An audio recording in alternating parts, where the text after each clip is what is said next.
Okay, Nikos. You ready? Yes, okay, comrades. Last week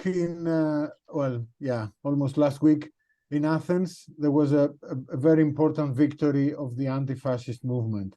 What happened is that the anti-fascist movement was able to actually stop a pan-European neo-Nazi rally, which was prepared some months now. And the fascists were not able to march through Athens. Their fellow travelers from different countries were stopped at the borders. And at the same time, the anti-fascist movement was able to march, even though there was a police ban on all marches at that day. So we think that this is a very important victory for the anti-fascist movement. And we can only compare that to the victory that we had 3 years ago when Golden Dawn was declared a criminal organization by the High Court. So let's go through the facts of what happened on November 1st in Athens. During the summer, some fascist group published a statement saying that they were going to have a pan-European neo-Nazi rally. They tried in the beginning. They tried to have it, not to make too much fuss about it, to go under the radar, hoping that the anti-fascist movement will not mobilize against their march. But we did, and the Anti-Fascist Coordination of Athens and Piraeus, it's a broad front, a coalition of different groups and organizations of the left and the anti-authoritarian space. It held a meeting in the beginning of September, and it started the campaign with the aim to cancel the pan-European neo-Nazi rally. There was campaigning on the streets, leafleting and fly posting in the whole of Athens. There were meetings held in Neo-Iraklio, which was the area which the neo-Nazi gathering was meant to happen. We tried to mobilize unions, and some unions actually joined in the campaign and supported the campaign. We tried to mobilize parents' associations in the schools of the area and other mass forces of Neo-Iraklio, but also of the whole of Athens. At the same time, the Anti-Fascist Coordination started an international campaign asking unions or public representatives of left-wing organizations for solidarity letters and letters of support. And these played an important role in the mobilization, especially the Irish People Before Profit TD letter to the Greek consulate in Dublin, and also the Swedish councillor's letter of protest to the Greek Ministry of Citizen Protection. So the campaign was going on, and the government was pressured to do something. They were pressured also by the fact that during the summer, a neo-Nazi fan of Dinamo Zagreb, a football club, traveled through Greece and killed actually a football of an opposite club, of the I Club of Athens. And this actually revealed the true workings of the neo-Nazis and what they were able to do, what they are capable to do. So the government was pressured to respond to this, and they actually the police produced a statement banning all demonstration, actually, both the demonstrations of the fascists, but also the anti-fascist demonstration that was called on the same date at the same place and 2 hours earlier from the fascist demonstration. This was a demonstration called by the Anti-Fascist Coordination. So the government, although it was pressured to ban the fascist demonstration, at the same time they made a decision that was actually intending to put forward this idea of the two extremes, that there are two extremes in society. It's the far right and the far left, and the government is kind of like in the center. It's defending peace in society, and they are against both extremes. So that's what they were trying to put forward. But the one extreme were people carrying knives, and the other extreme, so to say, were organizations of the mass movement, unions, and the mass of the progressive people of Athens, which were planning to march against the fascists. So what actually happened on November 1 was that besides the ban, the anti-fascist movement was able to gather, although the police blockades stopped the demonstrations from reaching the initial place of the demonstration. So there were actually a number of mobilization happening because police stopped the demonstrations before they could reach the area where the demonstration would happen. And the fascists were kind of like cornered. They were not able to march at that place. What they only were able to do is gather at the Monastiraki metro station. This is one of the most guarded metro stations in the whole of Athens, with cameras everywhere. So 30 thugs, fascist thugs, were able to gather there.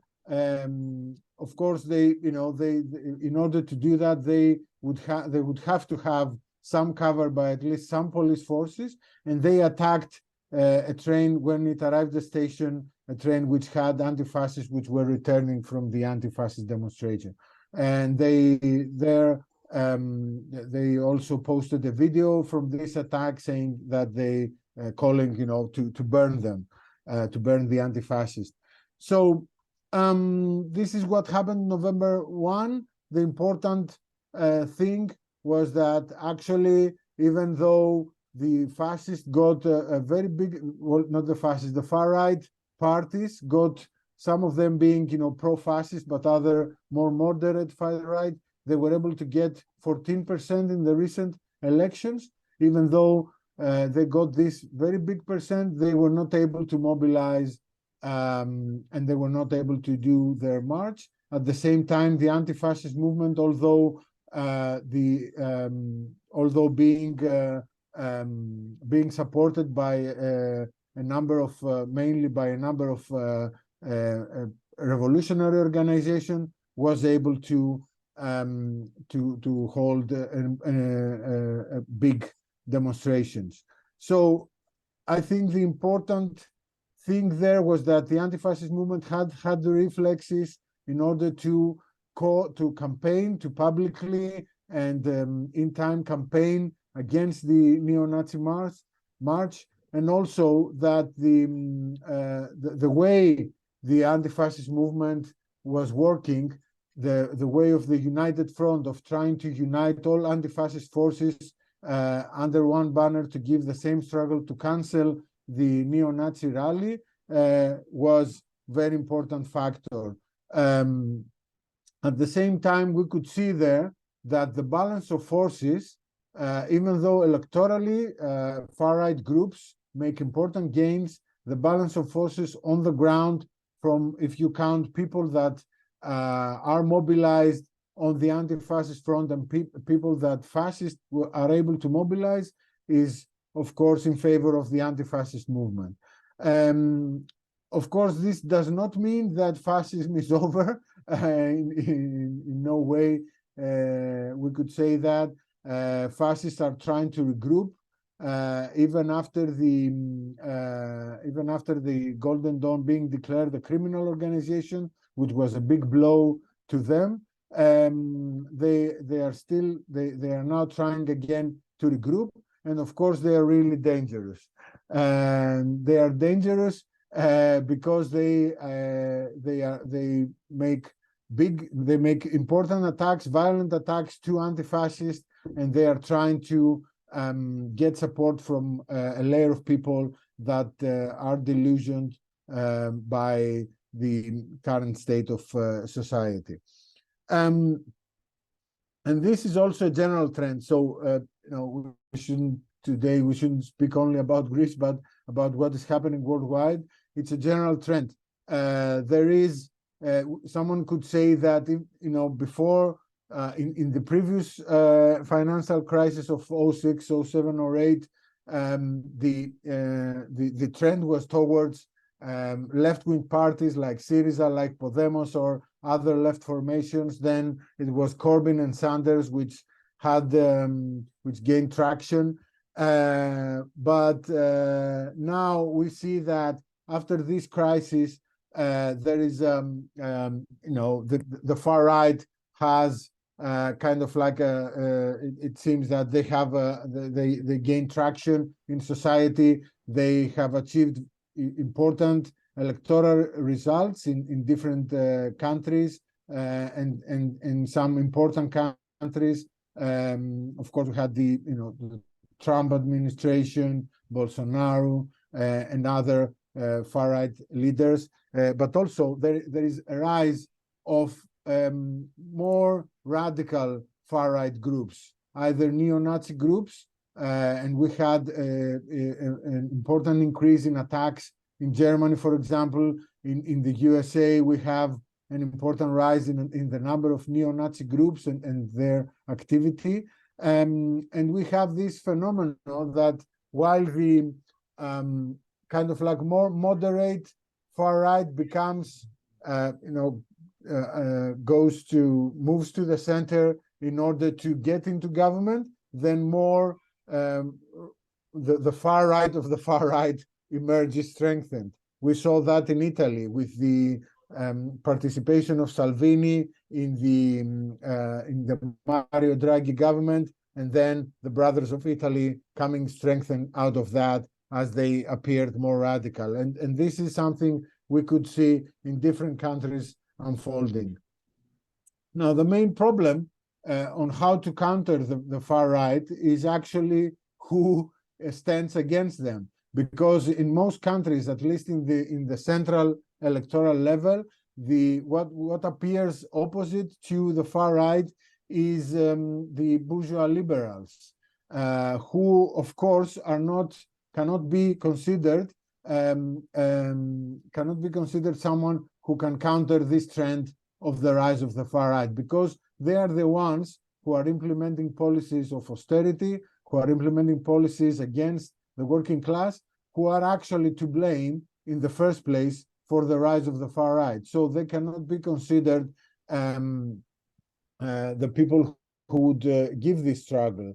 And this is kind of like the problem, as we saw, especially in the USA, in the fight between Clinton and Trump, that Trump, he was far right, but he appeared to be more radical, in a sense, against the main person of the establishment, who was Hillary Clinton. And we can see that thing coming back over and over again. And even though some bourgeois liberals or center-left candidates or center-right candidates appear to have achieved victories against the far right, and we saw this example last month in Poland, for example, it is clear that they cannot present any alternative that actually stands against the far right. And then the problem is, of course, the left, the fact that the left in general cannot present an alternative, in terms of positions, cannot present an alternative in terms of struggles against capitalism and to stop the effects of the crisis in the working class. And this creates a lot of confusion. The fact that the left is not able to be there and present an alternative creates confusion in the minds of working class people, and this leaves the space open for the far right and the neo-Nazi groups to intervene and try to get some support. Now, another issue that is important for us to discuss maybe today is that the far right is also changing. First of all, just to say that the far right is a general term. It doesn't so it covers a range of political parties and ideas. We have the more like radical thuggish type neo-Nazi groups which attack people in the streets. We have the more moderate far right, which enters governments and actually implements the policies of the bourgeoisie, and a whole range of different shades in between. But just to say that in general, the far right is trying to change.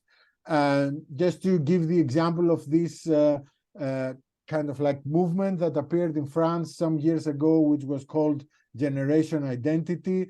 It was a more like youth type movement, which they tried to appear with a language which is new to the far right. They were talking about this idea about the great replacement theory, the theory that the Europeans will be replaced by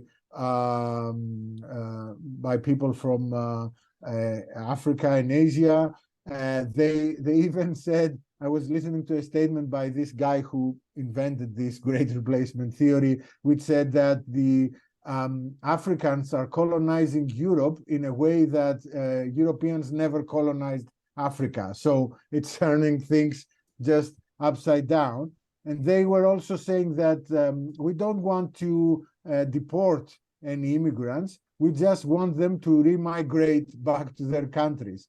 And that it's not, they were not talking about, they were saying we are not Nazis, we are not racist, we are not fascist, but we just want to preserve our culture. So they're shifting from the idea that we have Europeans have kind of like a better race. We are, the chosen race, to the issue of culture and how to preserve culture. And of course, they are taking advantage of the fact that the working class movement has achieved some victories in this sense and some gains for ordinary people, and they're trying to use that to say that because of that we want to preserve that, and that's why we're against immigrants.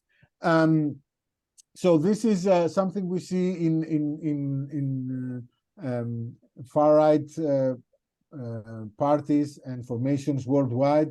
The fact that they are trying to present their language as they are trying to distance themselves from the more radical elements of this space. They're trying to present themselves as more moderate in order to be able to achieve better results in polls and actually get in governments. And we should say that even though this is dangerous, and we should call that out when we see this type of political phenomena, at the same time, it also represents, it also gives us a picture of the balance of forces. The fact that they are not able to publicly, openly speak out about their true ideals, about the true fascist ideals, also gives a picture of the balance of forces inside society, that they, and the level of consciousness that people are not willing to tolerate this kind of openly racist rhetoric. It also gives us a picture about the policy of the ruling class. The ruling class definitely wants far right and even neo-Nazi formations to be present in order to put a check on the workers' movement and to put a check on the left in general, and left-wing consciousness. But at the same time, they do not want them to step out of line, because they fear that if they step out of line, if they become too aggressive, if they become too too aggressive towards the movement, they will create a backlash, and they will create the situation which is difficult for the ruling class to handle.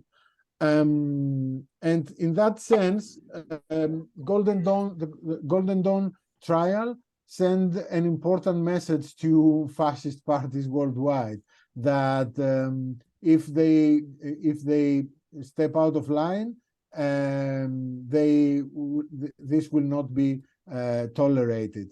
And that's why we see this turn to other issues. For example, there's a big turn of far-right movements and parties worldwide toward more social issues, let's say about sex education, for example. This is a huge debate in the US about far-right groups dressed up as parents association trying to stop sex education from happening at school, or this talk about this against the critical race theory. There's a big discussion in the US, and if comrades are here from the US, I think it would be interesting to talk about this. Speaking for 20 minutes, Nikos. Yeah.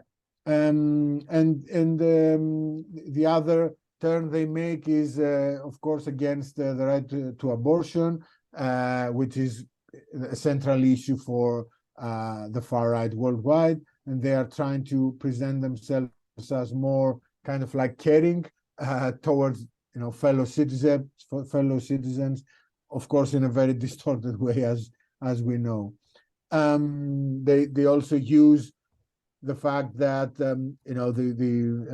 they turn against radical Islam and use its conservative nature to create Islamophobia and feelings against immigrants.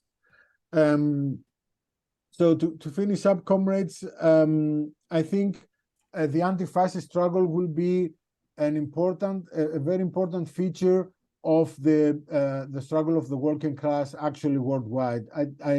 I mean, different countries have different traditions and they have different political situation, but we see more and more that far right is getting very good percentages in polls.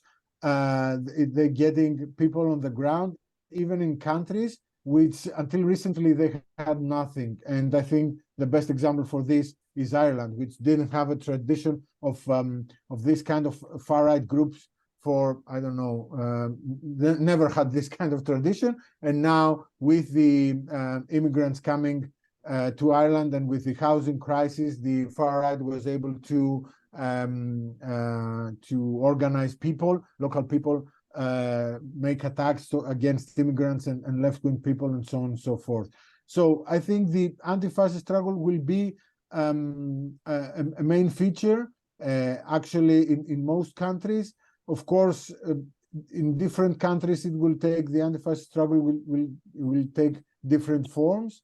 But one central characteristic, in my view, in our view, in the anti-fascist struggle is the united front tactics. You cannot deal with the rise of fascism if you don't apply united front tactics in the anti-fascist movement, the workers' movement in general. And I think this is a huge problem in many countries, that the left-wing forces that are generally engaged in anti-fascist struggle are not engaged in a united front type manner. And I think this should be in the forefront of our approach. And of course, united front tactics then does not involve the bourgeois elements in the anti-fascist struggle. That would be a mistake.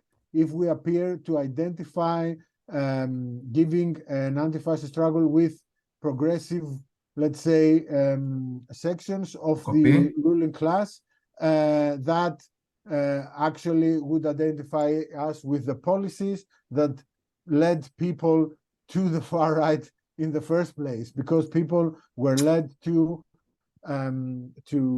towards far right formations because of the policies of austerity and so on and so forth. So while we should be very much in favor of united fronts, at the same time we should reject the popular front strategy.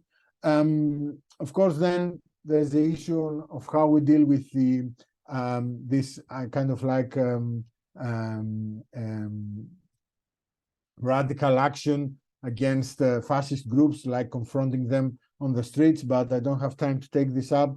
I don't think also this is a path we should take. We should mainly give, while at the same time being ready to engage in self-defense against the fascists. At the same time, the main struggle is to win people's minds and hearts against the fascists, and that's the main basis of what we should do. I think it's important we really take pride in the anti-fascist struggle, and every person who was in Athens at that day felt like that, and I think that is how we should all feel being engaged in anti-fascist struggles worldwide. Thanks, comrades. Right, thanks very much for that, Nikos. Anybody like to say anything? Just try and keep your comments to 5 minutes initially. So it gives lots of people a chance to speak. If you want to speak, if you could possibly pop up your little hand. I can actually see everybody at the moment if anybody needs to wave instead. Nigel. Yeah, I think I'll come in early and just talk about the UK slightly for a brief period. Thanks, Nikos, for that excellent lead off. And congratulations on the comrades in Greece for the incredible mobilisation. I'd just like to say, I'm just looking at the media. I've been really busy today, but just looking at the media in the UK, the way that the demonstrations were reported on in the main, if you like, so-called left of centre newspapers and on the BBC yesterday, the emphasis was on the arrests of the far right. Numbers of far right people arrested, far right this, far right that, far right the other, and very little focus whatsoever on the numbers of people there or what the demonstrations were about, or in fact you'd hardly know there'd been a massive demonstration with up to, reported 800,000 people. I'm always very cautious on these numbers that are given. So the BBC gave it as 300,000, the left website's 800,000. And let's just put it somewhere in the middle of that. But even if at 500,000, this is huge. And there were also actions all over the country in different places. I didn't go to London. I was in Halifax and then later Hebden Bridge. There was a good presence in Hebden Bridge. Yes, Nikos is pointing out what took place in Ireland with the far right trying to mobilise there. Now, I don't know what other comrades in the UK would say about this, but in the UK, that didn't get a strong response. Certainly in the north, in Yorkshire anyway, the turnouts by the far right in the demonstrations they try to mobilise were really, really small. Now, I know that's not true across the whole of the UK, but in general, I think that's a picture where I think we, if you like, at the moment, there's a tendency to exaggerate the strength of the far right in the UK. Now, I'm a little bit out of date on this because my research, I need to do some more research because the figures tend to come out in October on all of this. But that's certainly my impression being around in the north. So it'd be interesting what other comrades have to say. There's been an incredible wave of support for the Palestinian people throughout all of this. And the reason I mention our media is incredibly nuanced and sophisticated in the way that it reduces the message. And this is not accidental. This is completely conscious.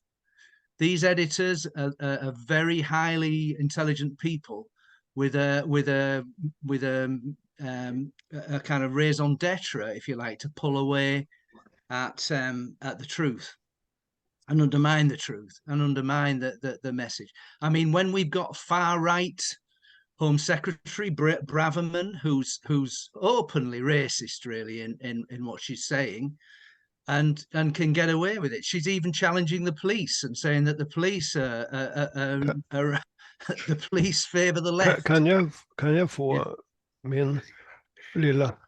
Sorry, Go on, carry on, Nigel. I'll just mute him. She's even saying the police favour the left. It's absolutely absurd. The thing about the British state is it's far to the right in terms of its view on race and equality than the rest of the British people in general. In general in the UK, the attitudes are progressing and becoming more and more liberal, apart from on the trans issue. That's the one exception.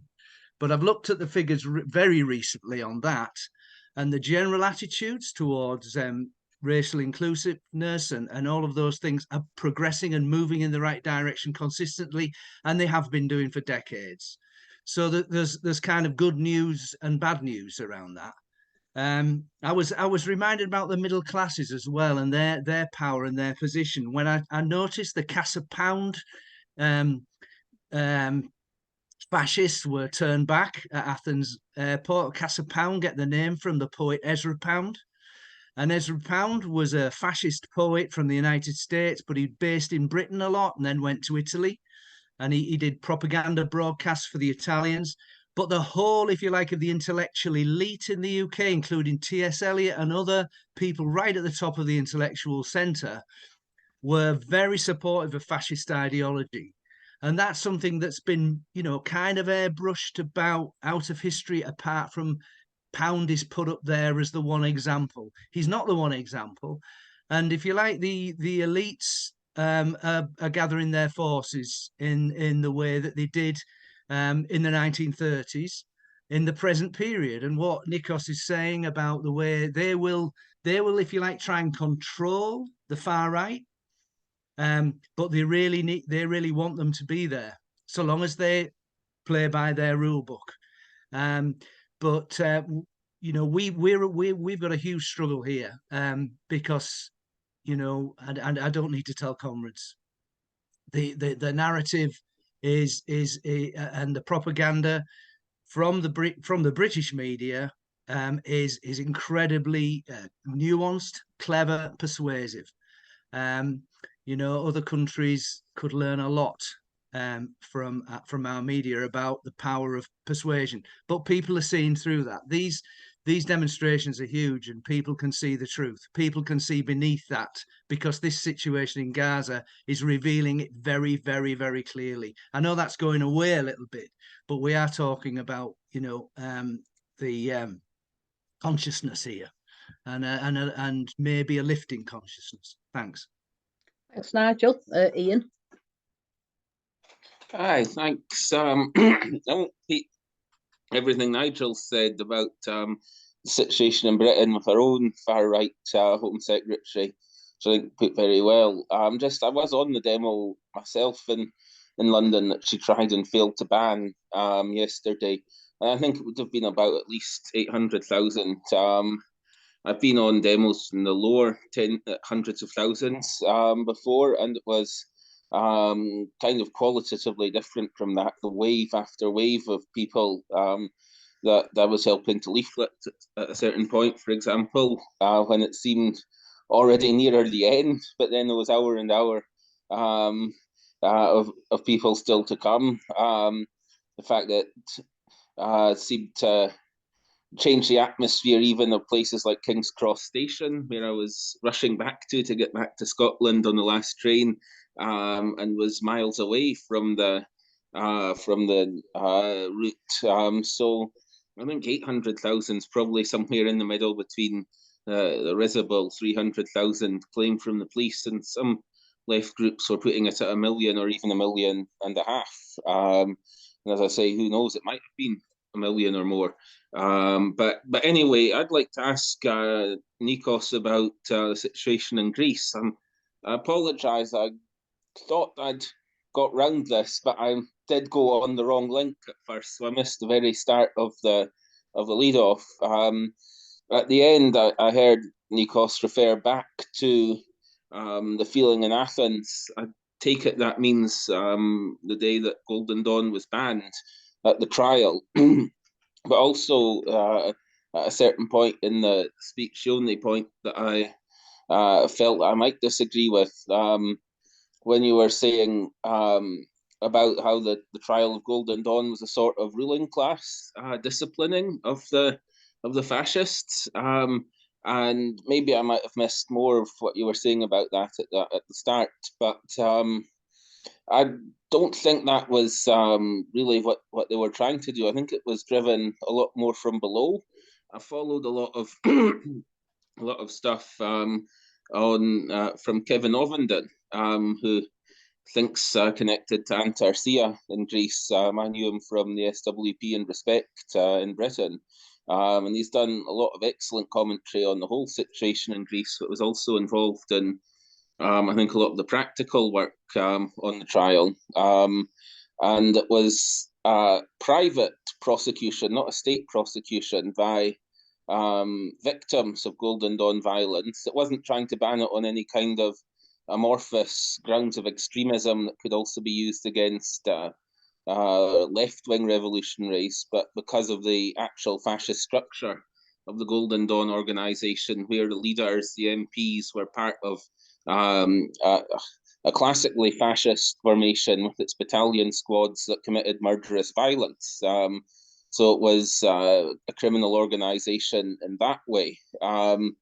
And from what I could see from Kevin, at some points the state prosecutor that got attached to the trial as a kind of third party was doing her best to help Golden Dawn get off, but in the end failed. So I'd just like to ask about that. Also, I saw Kevin Ovenden polemicizing quite harshly, but I think fairly, against a guy who I've got a lot of time for, Yanis Varoufakis, who was making the point that a lot of people made at the time of the debt crisis, at the height of that in 2015, that if we on the left don't sort it, that will inevitably lead to the far right. And it's almost a common point. It maybe takes an incisive Marxist to go a bit behind that and take it apart. That although Yanis was using it for good reasons, I think, to argue that we shouldn't capitulate in the way Tsipras did. It was still maybe looking at things too much from above, and that even in the very unfavourable circumstances post-capitulation, the movement from below was able to force this victory against Golden Dawn. But I suppose my question is, now that we've had such bad electoral results in Greece of late, both at the government and opposition level, if that prediction from Yanis Varoufakis is now coming true, and what can still be done to try and stop it from coming true. And yeah, with this kind of recomposition of Golden Dawn and several other parliamentary parties, as well as unfortunately the dropping of Yanis's party out of parliament, Syriza captured by a literal Goldman Sachs alumnus, and the communists, who are pretty sectarian force, being the only proper left group to advance, along with Zoe Konstantopoulou's organisation, which was a much less good split from Syriza than Yanis's, as far as I'm aware, because it actually joined with the far right in some Macedonia demonstrations on a nationalist grounds. So yeah, just to ask about those details on the situation in Greece. Thanks. Thanks, Ian. Matthew. Are you there, Matthew? Yeah, so He's there, right? Yeah. I'm hoping my video will do the job eventually. Okay, now, okay. No, I think there's a few things, and I think some of the contributions have been useful, interesting so far.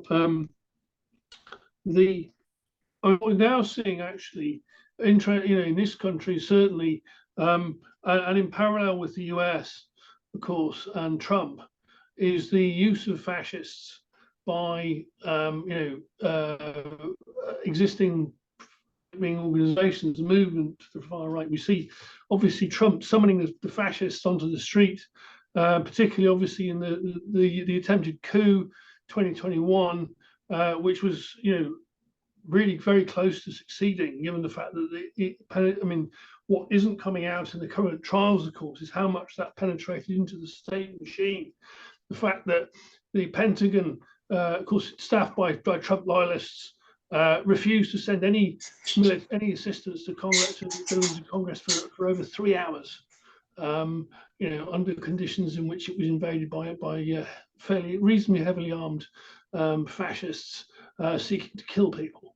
It was a very near miss. In terms of for a serious senior, the center of world imperialism. in terms, and again, of course, I mean, obviously we're looking at Trump seeking to do that on a much greater scale if he gets in again next year, which is quite possible, absolutely possible, given the fact that obviously Biden is now known as a genocide merchant. So this is also the case here. I mean, we can see it in the UK. I mean, the key thing with Braverman actually, followed, of course, by Sunak, given the fact how weak he is, was her attack on the police. Attempting to ban the demonstration, to enact greater repression, and in fact that was resisted by the police itself, by an element of the state force, plus the military, a long list of senior retired military people who, of course, always basically functions as the mouthpieces of the serving military. Basically say, well, we're against this march being suppressed. So obviously that goes beyond the position of the central pieces of the state machine itself. But then, of course, her willingness to summon fascists and the far right onto the street. I mean, the reason why there was this demonstration yesterday by the far right was because she wanted it. And this is a real move. I mean, this is again following the pattern of Trump. This use of the fascists.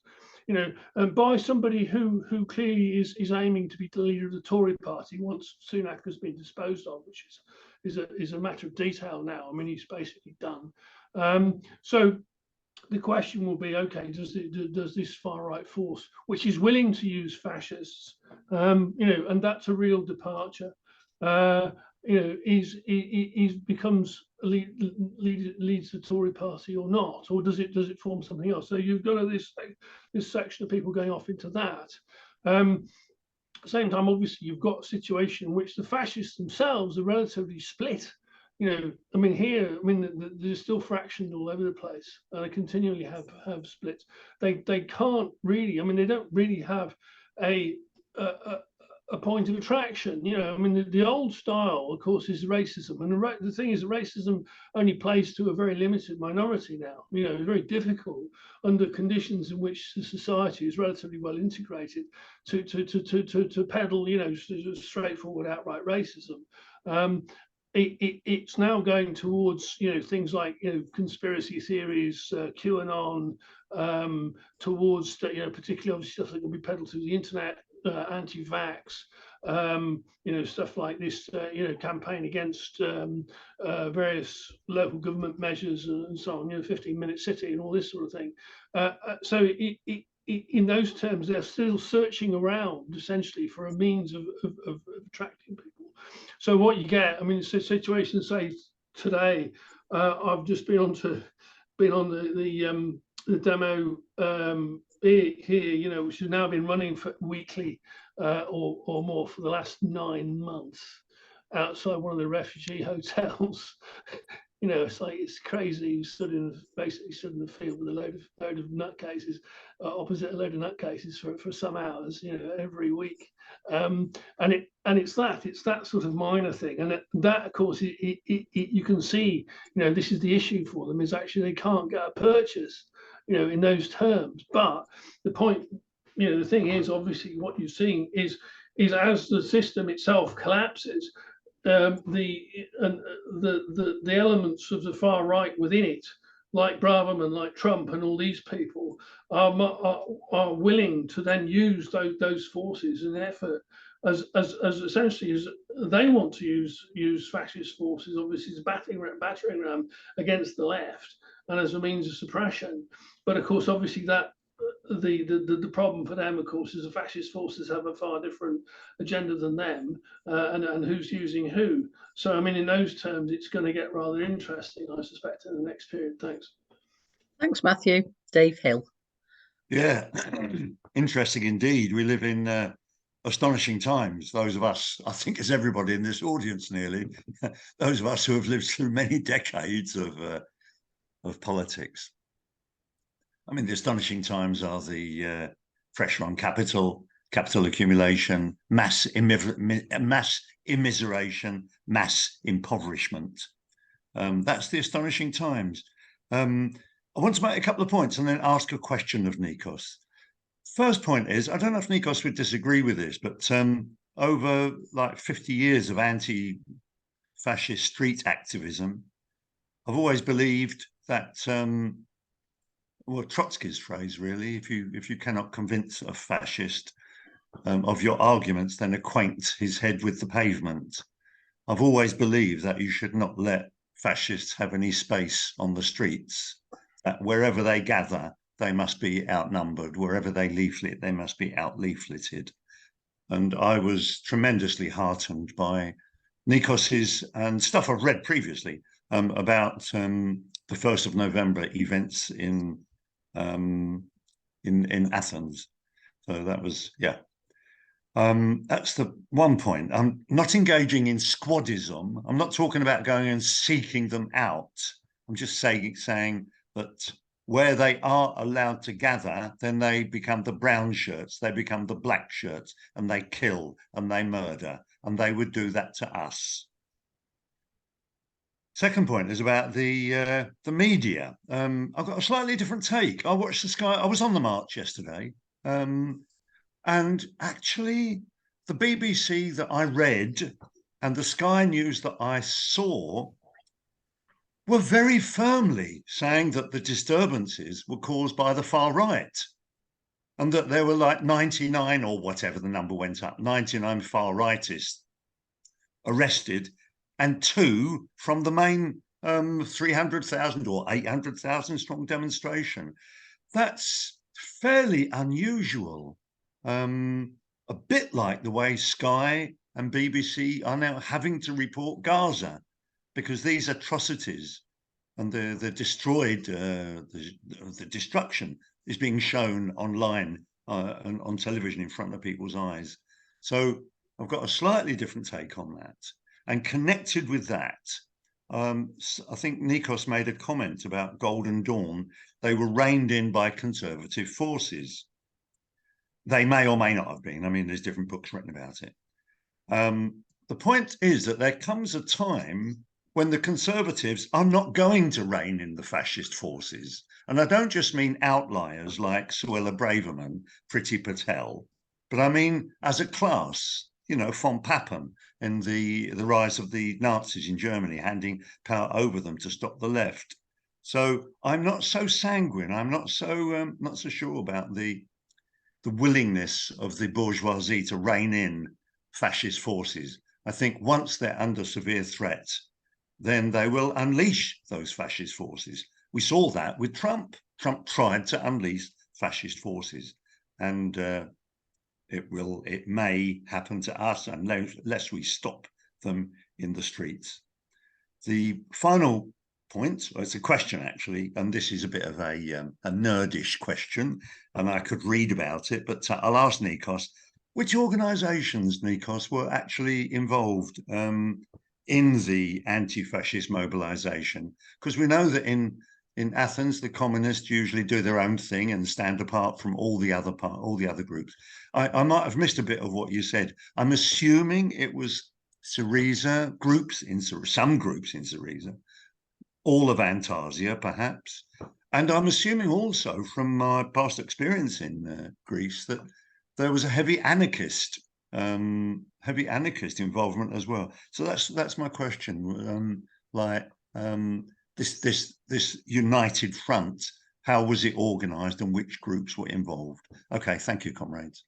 Right, thanks, Dave. Just before I ask David Henson to speak, you'll probably be aware that a number of the comrades here, quite a lot of the comrades, don't speak English as their first language, and they have particularly difficulty understanding us if we don't speak a little slower and we don't have a south of England accent. So if I could just ask everybody, when you're making your contributions, can you just try and slow down slightly and just make sure they speak clearly so that they can understand? Okay. I'm very happy to do my whole speech much more slowly. That's all right. You need to give us... I'm joking. Dave, apparently you speak very clearly, so you'll need to give us all lessons. Okay, thanks everyone. So if you could just bear that in mind. David Hempson. Comrades, I add my voice to those who congratulate the comrades on a marvelous intervention. With, I imagine, relatively small forces, we managed to use the United Front tactic and to get some quite astonishingly successful results. Because I don't think from a distance, when we heard about this mobilization, we thought maybe they'd get away with it. And actually, it turned out that we didn't let the fascists get together and, start the mobilization and intensify, the mobilization on the right. I think the discussion has shown, first point I should make is that these mobilizations by the far right are by no means a purely European phenomenon. I think we've heard now about the mobilization that Trump undertook in January 2021. And in South Africa, we have a constant battle against a form of fascism which identifies itself as attacking, as the enemy is the African person who has come to South Africa as a refugee or as a worker or as a desperately unemployed person who is looking for some form of income. And there are very active fascist groups in South Africa. They're not usually labeled that. They're just spoken of as xenophobic groups, but they are very dangerous because not only do they have mobilization in the inner cities, but they can actually lead to tens, if not hundreds, actually dying by their houses being burnt down, and foreigners, so-called, or the people who are regarded as foreigners, being interrogated by mobs in the street and beaten up, and some people killed right in front of the eyes of the public. And people actually even standing, it's an absolute obscenity, standing and taking photographs of themselves with people being beaten to death. Can you believe it? But that's actually what we see here. So I think we need to make the point that the phenomenon of fascism is an international phenomenon, and that the ruling class and these strata, the fascist strata, are looking for issues. At the moment, we can see that throughout the world, there's mobilization against women having rights, from Iran, from Trump, from all these authoritarian, Bonapartist and semi-fascist and fascist regimes turning towards the abortion issue to try and beat women back from the advances which have been made over the past decades. We've seen, as I mentioned, the xenophobia. And as these inner cities decline, particularly in Africa, and less so elsewhere, but it's a huge phenomenon that this terrible decline is very visible. It's just stacks of rubbish in Johannesburg, a stench of urine everywhere. I mean, it's disgusting beyond belief.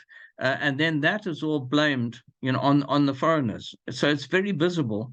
The decline is not just something in your pocket; it's actually out there in the fact of roads being broken up, potholes everywhere, prostitutes lined up in Johannesburg inner city, the library no longer able to function because it's being renovated, so-called, but actually it's just terrible destruction of our inner cities and a massive decline. And people are looking for some reason for this. And then, unless the left comes up and understands and presents the argument for uniting the working class against the rulers and with a positive program to be able to remedy these terribly and very visible signs of decline, a vacuum is created, and it's filled by those who are sometimes radical in the sense of sounding anti-fascist, something like the brown shirts, and are very openly calling for complete nationalization of everything. and then turning and at other times to then blame foreigners for the decline. And so you feel that society, all these fairly stable political groups are now in animation. They're actually all turning upside down and trying to gain a grip, as politicians generally become regarded as enemies of society. But that's what's said in South Africa. Then other politicians are actually seeking to blame those who are the poorest of the poor of Africa for the misery that they're enduring. It's a very dangerous and very volatile mix. And I congratulate the comrades on making a stand. We should write up articles and pass this news on, because in the state at the moment, and I can see in South Africa, we're in a state of semi-paralysis of the labor movement. We have got. We need that message to come through. Just one last point. Comrade Sabai, we would have seen him previously in our discussions, is personally leading groups of young workers who are going into the streets in Johannesburg, handing out pamphlets and talking to the working people right in the center of the city, where there's such a terrible destruction and deprivation, and mobilizing quite successful groups in the center of town, and not explicitly anti-fascist, but on the housing issue, on the issue of care for children in the city, and so forth. So we need to think not only of the fight against fascism, but also how we can start public campaigns to be able to regain the dignity and the sense of worth for working people who are very possibly either the victims or would become drawn into these fascist groups, and give a socialist answer to such deprivation. Thank you.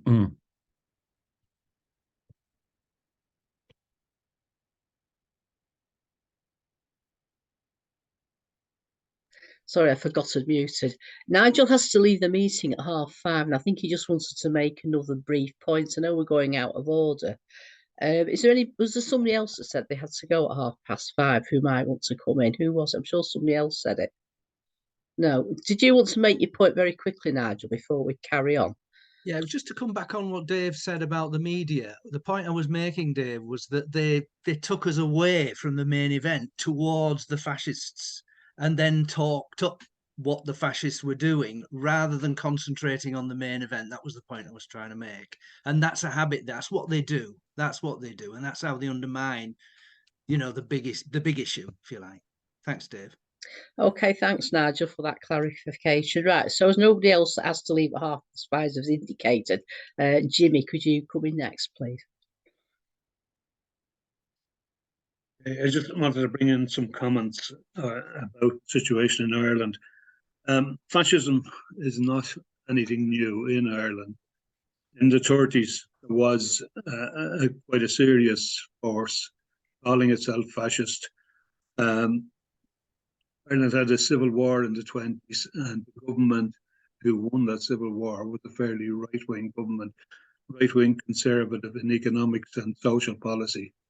In the 30s, they lost power, and the incoming government dismantled some of the structures that they had, and meant that there was a large number of unemployed ex-soldiers, ex-policemen, etc.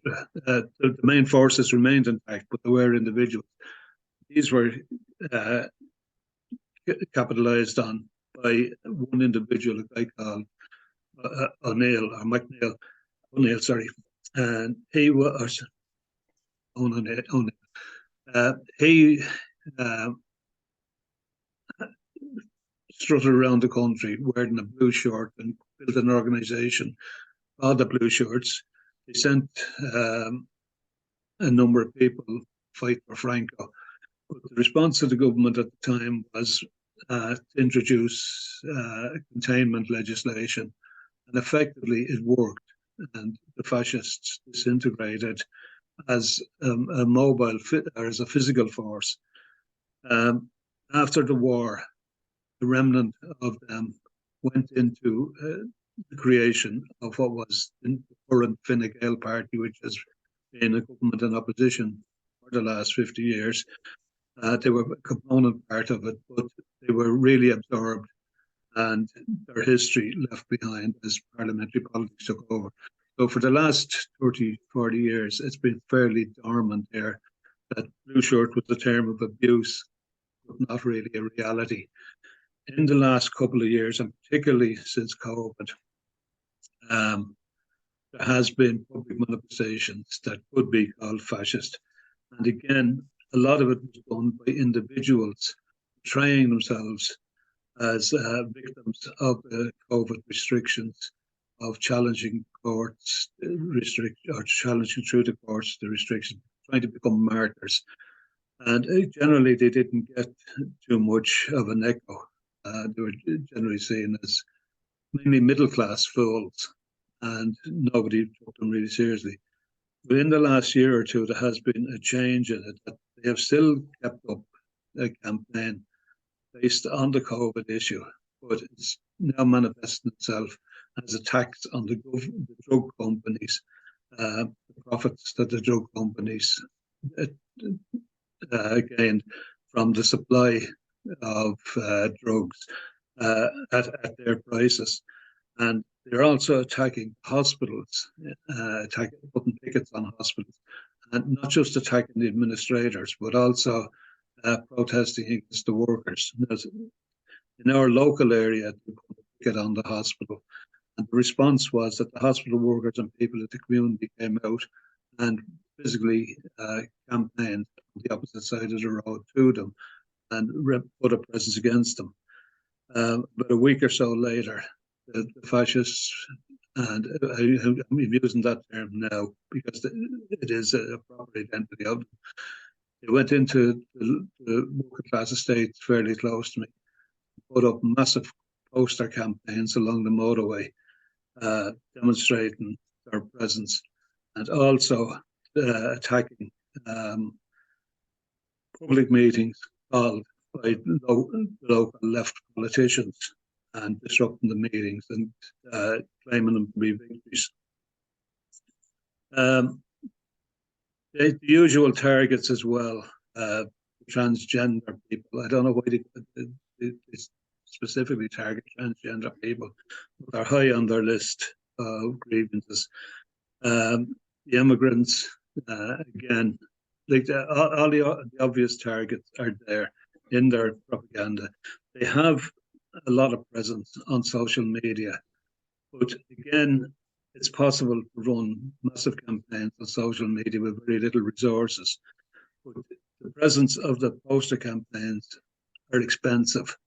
Somebody somewhere is giving them money, and there is serious money flowing to them. I personally don't know from where. The response of the government and the response of the people has been fairly muted.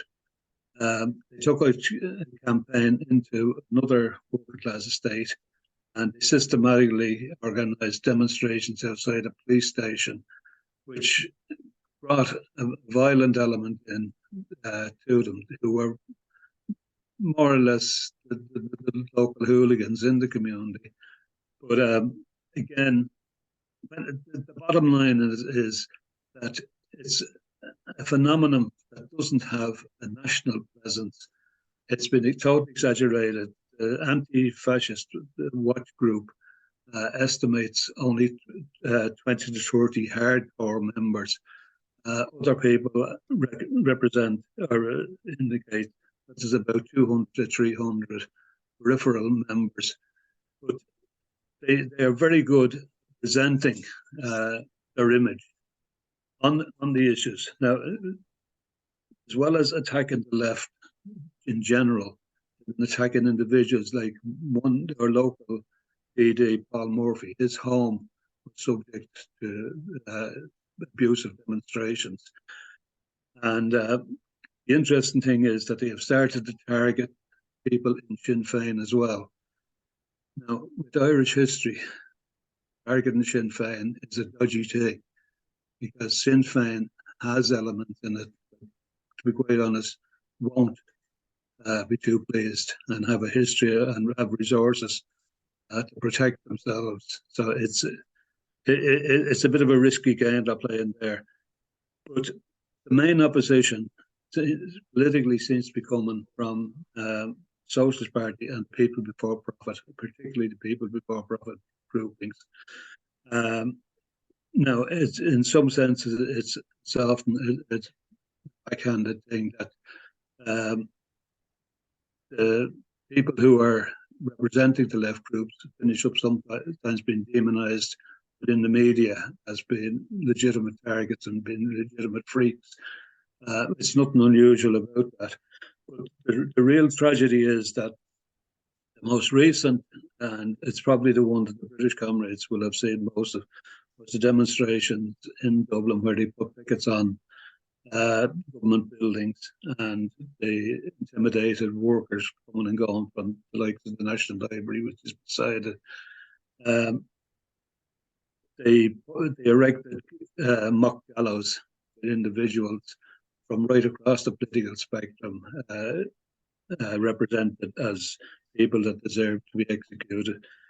But despite the fact that they're small and despite the fact that they're absolutely containing elements of violence and abuse, the response of the trade union movement has been generally muted. Jimmy, you're speaking for a good 5 minutes now. If you could just... Yeah, I'm finishing on this one, Pam. Okay. The point I'm making is that the trade union movement, mass movement, has been generally muted and has contained its criticisms through the use of law and the use of the courts and the use of the police, rather than mobilising membership of the unions to react against them. But that's about it. Thanks, Jimmy. Right, so we're going to take Andros, followed by Athena, and then I think we should return to Nikos for any further comments he wants to make. Is that okay, Nikos? So, and Andros, do you want to go next? Yeah, it's fine, Pam. Comrades, I feel also, like other comrades, they need to mention the fantastic anti-war movement in support of the rights of the Palestinian people before going on to our main discussion today, and particularly yesterday's London demonstration, which has become very well known, and it's a very important development against the propaganda and the plans of the ruling class, not only in Britain but in Europe, in the US, etc. And then I also take note of Ian's question about developments in Greece, and there are many developments in Greece. For example, as we are speaking, Syriza is going through a major split internally. But I think that I will concentrate on the issue of the experience of the defeat of the Nazis on November 1st, because I think it's very, very important. And there are lessons there, because as many comrades have spoken, they have referred to, the far right is rising everywhere, in Europe particularly.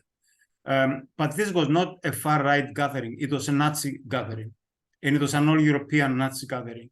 And they have already mobilized forces from Cyprus, from Italy, from Croatia, from Germany, and our movement was able to cancel it.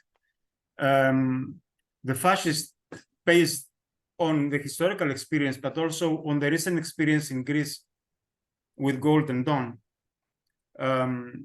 they use such events to terrorize whole neighborhoods. I mean, the presence of hundreds of Nazis who are ready to kill.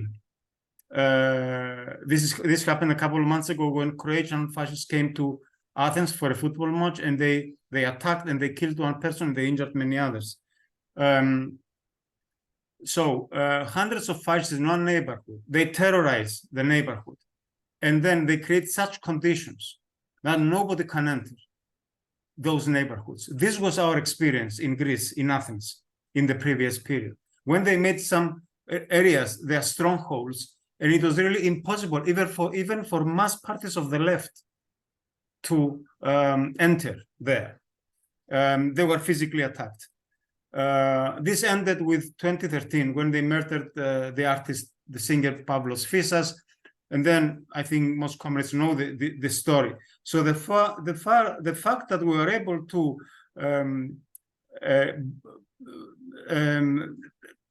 not allow them to make this is really important for the movement in Greece, but also for, I think, has wider implications. And there are lessons there to be drawn.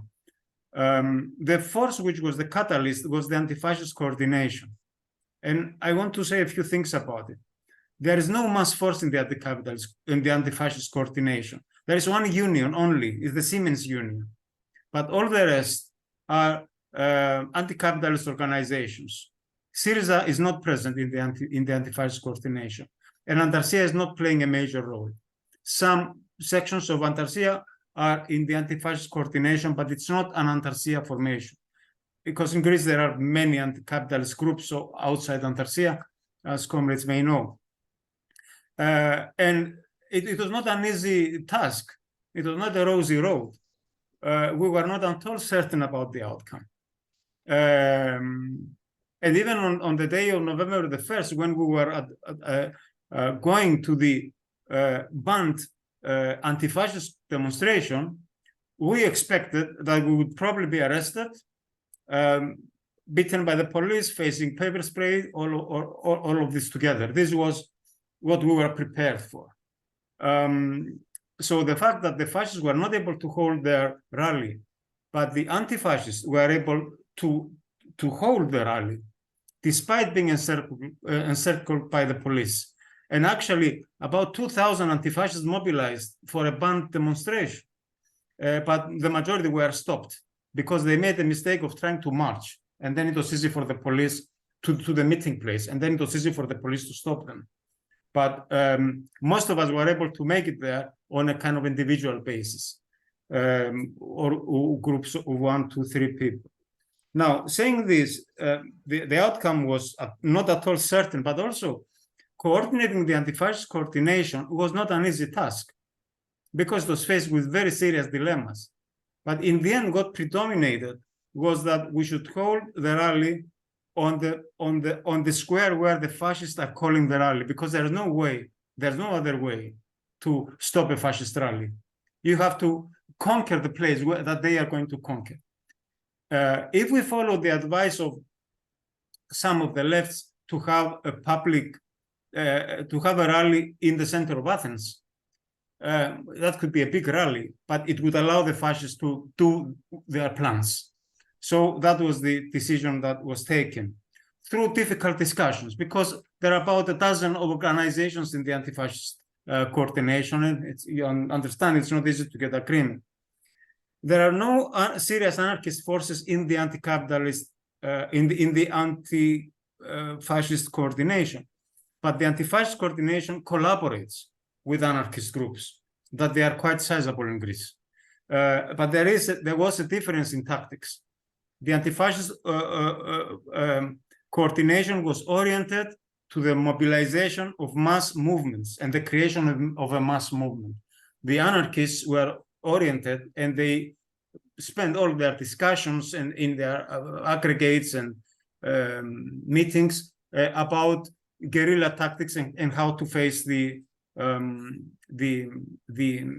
fascists if they came to meet them. Such tactics are necessary, but unless they are placed in the context of mobilizing mass movements, then they're useless. And Nikos mentioned it. I don't know how many of the comrades noted it. The fascists were furious because of their inability to have their rally in the afternoon, and in the evening they attacked a train in which they were anarchists, and they beat. And the anarchists were actually, I'm sorry to say it, but they were badly beaten. So you cannot really face fascism, Nazis, by this kind of tactics. You need the mass movement. You need the protection of the mass movement and the pressure of the mass movement, because it's through this pressure that the Communist Party, so the anti-fascists coordination acted as the catalyst. And as a result of this, the Communist Party was also forced to call an anti-fascist demonstration.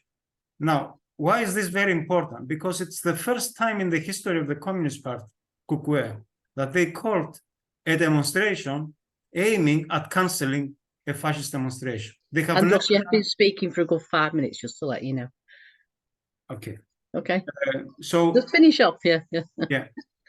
So the fact that the Communist Party did call for an anti-fascist demonstration aiming at prohibiting the fascist demonstration was an indication of the pressure that was developing through the dynamic, and the catalyst in this was the anti-fascist coordination. And then 10 unions supported the call, and we managed to get the agreement of the teachers' union locally and the local council workers locally to call for a 4-hour stoppage, that's a small strike, to enable their members to participate and encourage their members to participate. So actually there was a strike against the fascist demonstration, which I think is an important political symbolism. And under this pressure, the council was forced to take a decision asking the government to ban the demonstration, and then with a long delay, the government and the police decided to ban both of them. But despite banning both of them, the anti-fascist demonstration did take place. So I'm over my time, so I stop. But this defeat of the fascists it's been a real relief to the left, to the anti-capitalist left, to the left in general. I say to what we call social left people in society, and it's caused havoc in the fascists. They are fighting each other, swearing at each other in the mass media because it's a defeat and they don't know how to handle it. Of course, it's not the end. They will go for the streets because they got a very good result in the elections. They got 14% in the recent general elections. And after that, they now want to conquer the streets. And our task is not to let them do it. And hopefully we'll have similar victories like the one of November 1st following. Thank you, comrades. Okay, thank you, Andros. Athena. Hello, comrades. I am Athena from Cyprus, from New Internationalist Left. And I wanted to say that, first of all, every defeat of the fascists in Greece, even small one, even big one, as the one that we had on the 1st of November is very important for us. You know, in history that Cyprus has been troubled with nationalism and fascism, especially coming from Greece, and with an open national question is still a problem. So, and 20 years ago, we had the import, let's say, from Greece again of Golden Dawn. The Golden Dawn in Cyprus is called the Lamb, and they are brands of Golden Dawn. They actively came to Cyprus, members of Golden Dawn, and they recruited members from the football fan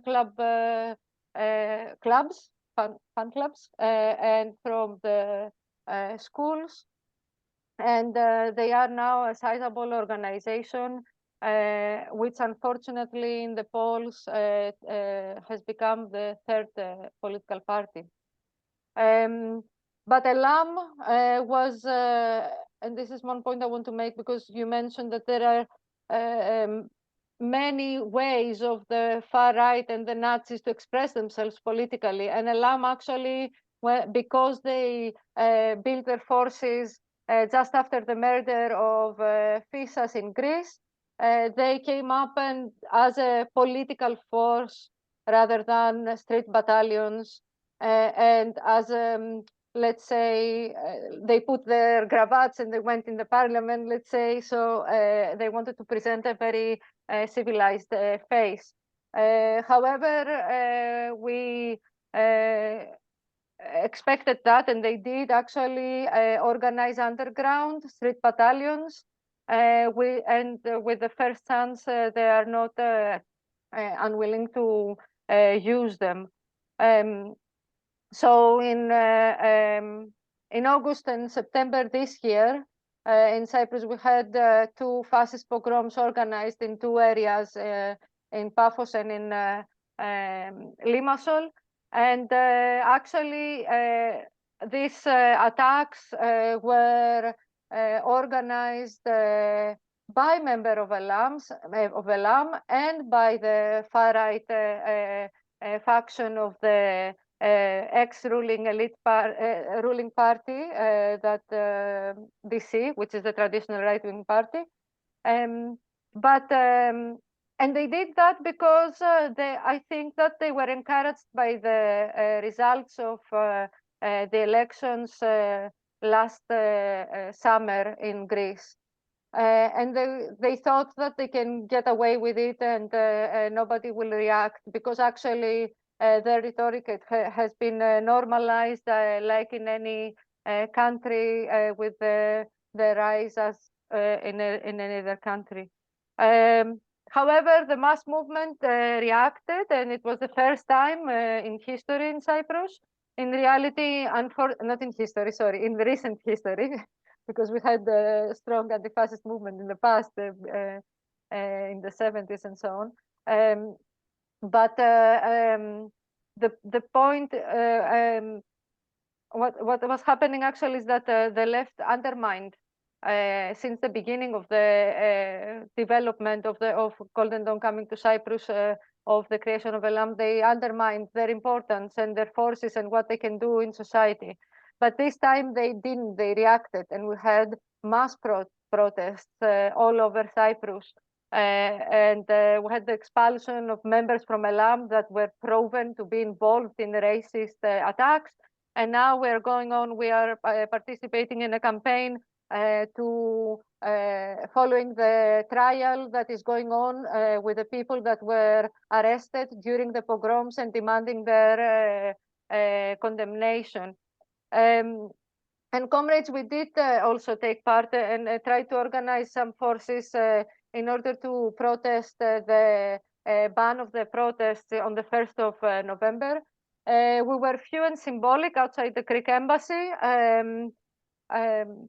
which it's a pity that we were few, but it was we wanted to be there and show that the far right and the fascists actually shall not pass in Greece or in Cyprus.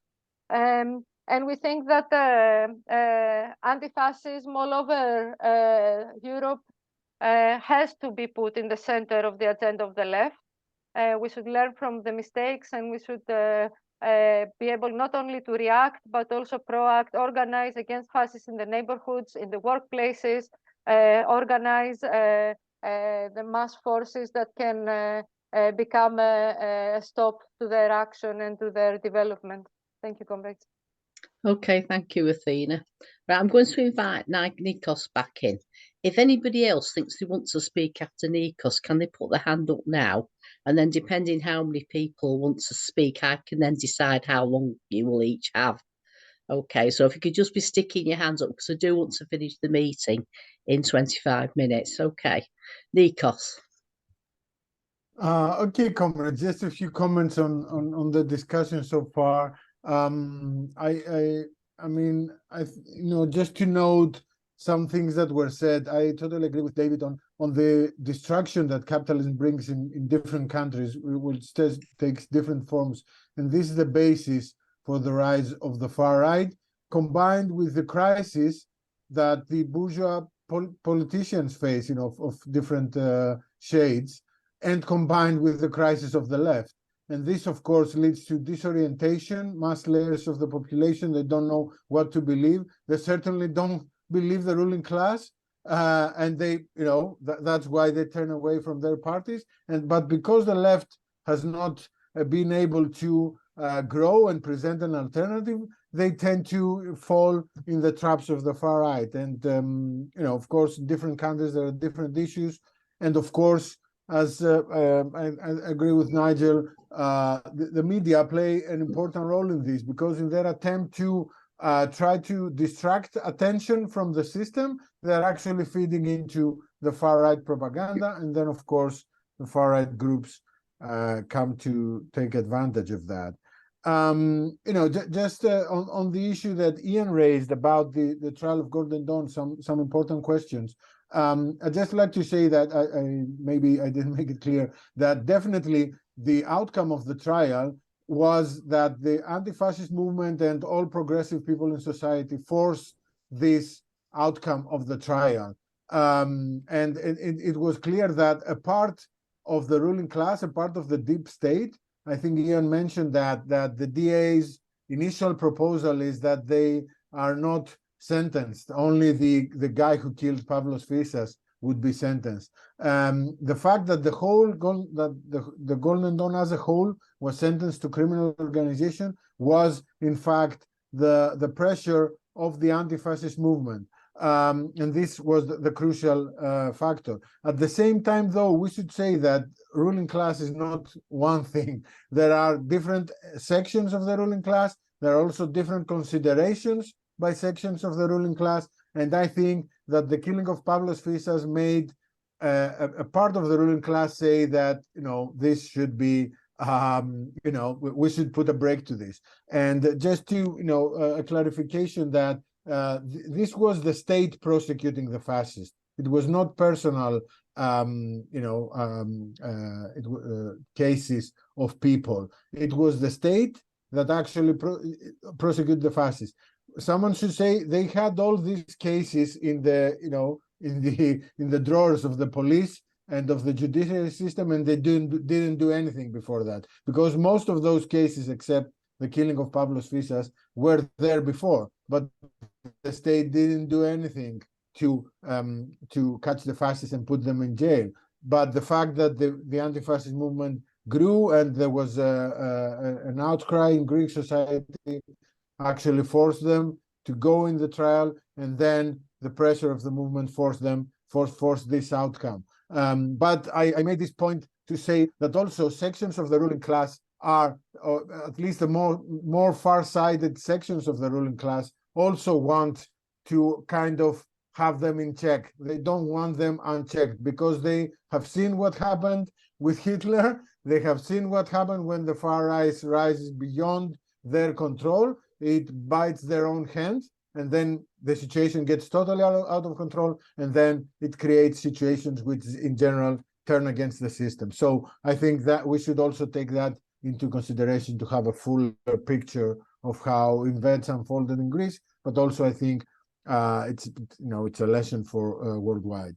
My last point, comments, will be that I think just to take up Jimmy's point that, of course, at this moment of time, you know, also other comrades said that the fascist forces, the core fascist forces, the neo-Nazis, are few in actually every country.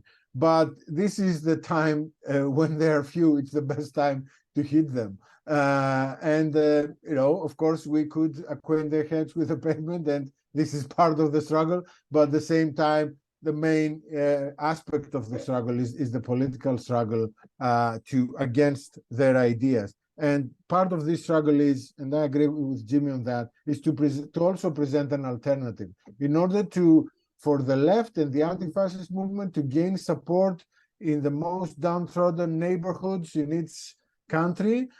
We have to present an alternative of how lives of workers would change. Anti-fascism is not about only being against fascism, but it is also about presenting an alternative of how these people's lives will change, because that's the only way to get them on board and actually present the lessons of why the fascists do not have answers and why the left has answers. And this is the way I think we should go forward.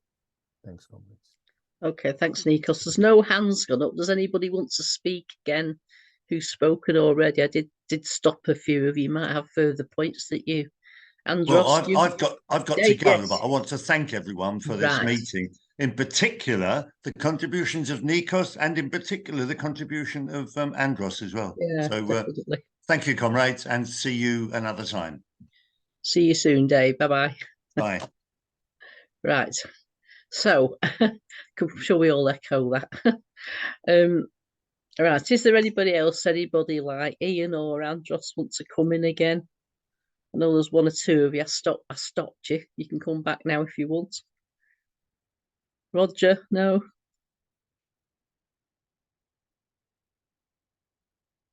Okay, well, if nobody's coming back in, I think that's the end of the discussion, really.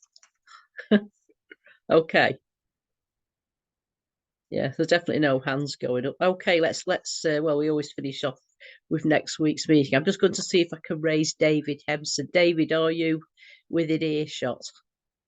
David has essentially organised next week's meeting.